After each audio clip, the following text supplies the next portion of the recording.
Canada has a free speech problem, and people in other countries are starting to notice.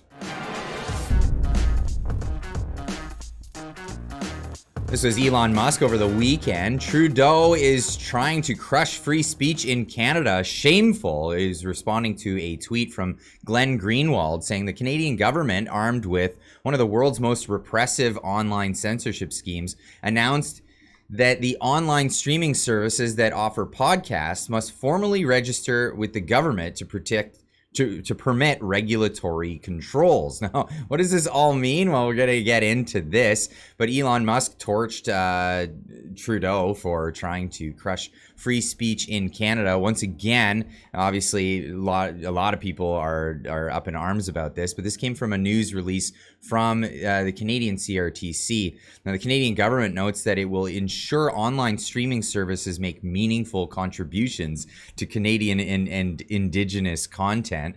Now, I mean, what does that mean?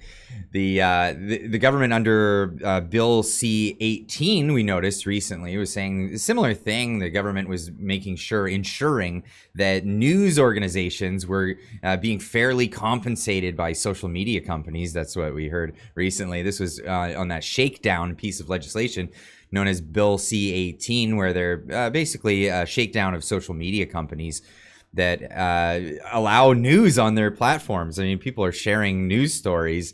It doesn't mean that the news companies are entitled to any such revenue from the social media companies. So in response to that, the social media companies just turned the switch off. They just said, no more news. Sorry, if you're going to charge us, tax us, essentially it's a tax, for having news on our websites, we're just going to turn that off. Currently, the Canadian government's new rules will apply to individuals who are bringing in revenue greater than $10 million. Now, is this individuals who make more than $10 million?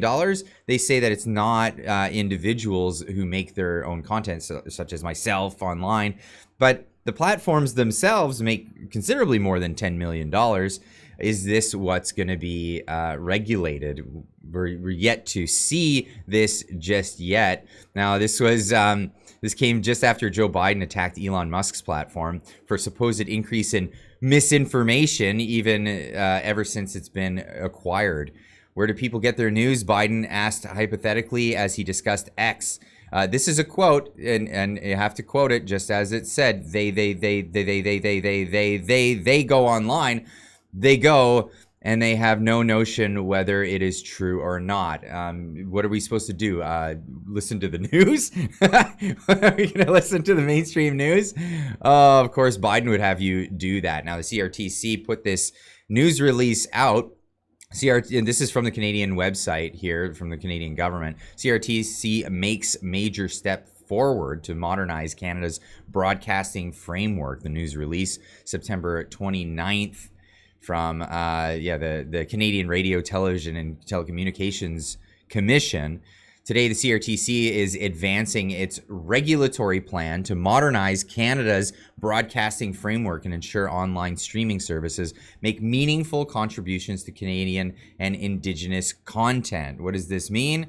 Well, on May 12th, 2023, the CRTC launched its first public consultations after thoroughly examining the evidence on the public record, including over 200 interventions. The CRTC is issuing its first two decisions. The first, CRTC is setting out which online streaming services need to provide information about their activities in Canada. Online streaming services that operate in Canada offer broadcasting content and earn $10 million or more in annual revenues will need to complete a registration form by November 28th, 2023. Registration collects basic information and is only required once it can be completed in just a few steps. So they have to divulge their own information to the CRTC so that they can do something that they haven't announced with that information. Second, the CRTC is setting conditions for online streaming services to operate in Canada.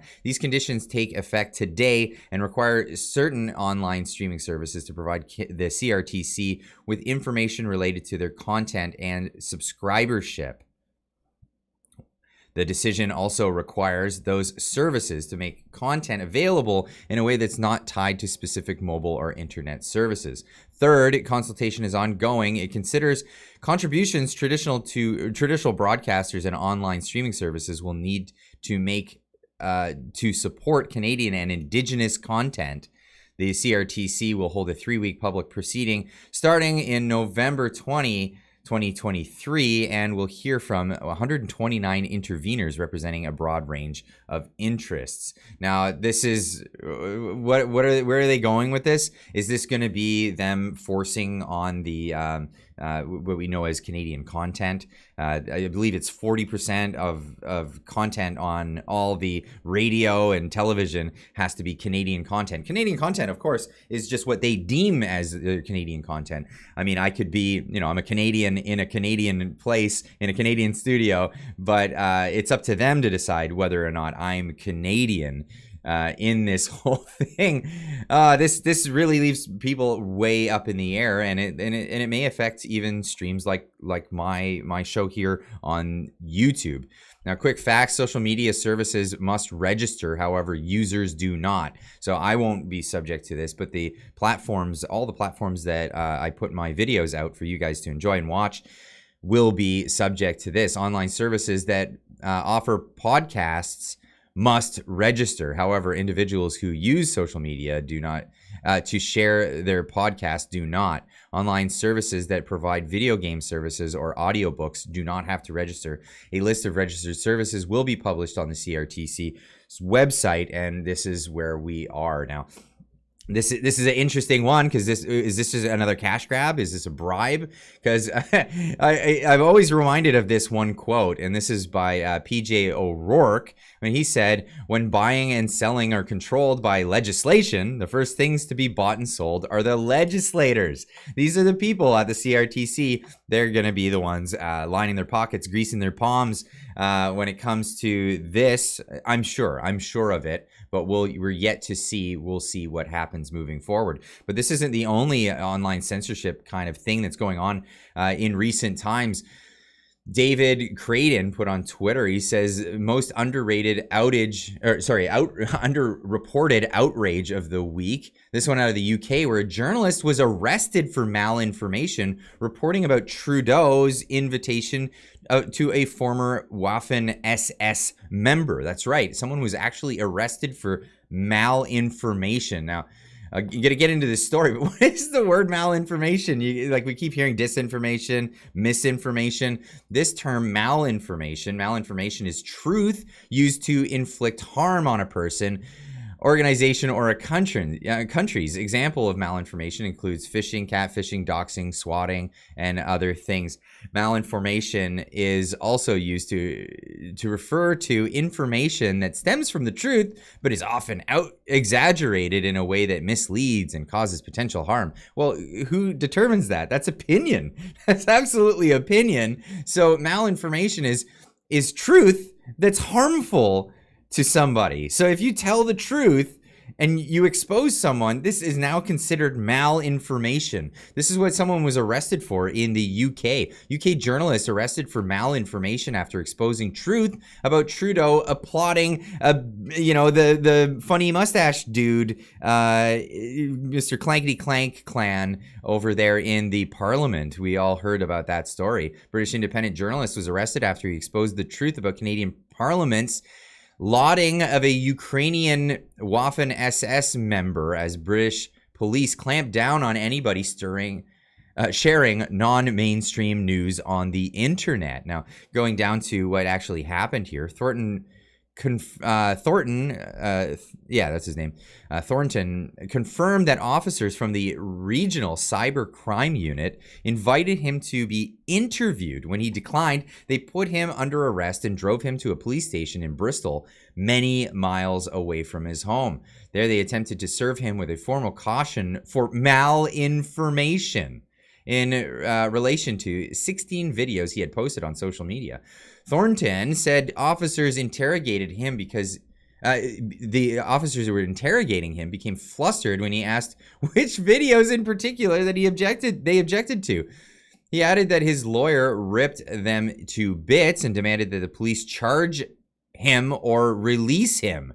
So he wasn't actually formally charged, it seems, at this point. But this is disturbing news to hear about this. But this reminds me of another old article that was published in March 24th in 2022 on the National Post. Despite what you may think, Canadians don't actually have freedom of speech. So this is, Britain suffering from this, and so are we here in Canada. So yeah, does this make me concerned? Yeah, it makes me concerned. I mean, I talk about all this stuff. Is the truth that I'm putting out there malinformation that can be used against me? I mean, how could that be used against me telling the truth? This is just absurd.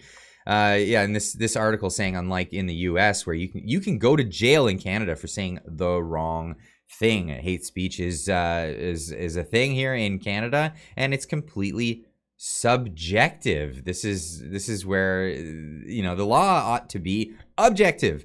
You should be able to have an objective opinion about what is being said, not a subjective opinion to throw people in jail. This is very concerning, and I wanted to put this out there. So anyway, leave a comment in the comment section down below. Links will be in the description as well.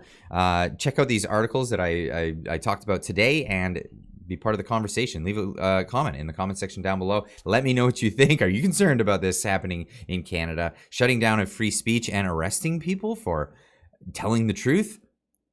This is just crazy. Anyway, we'll see you in the next one. Keep on trucking.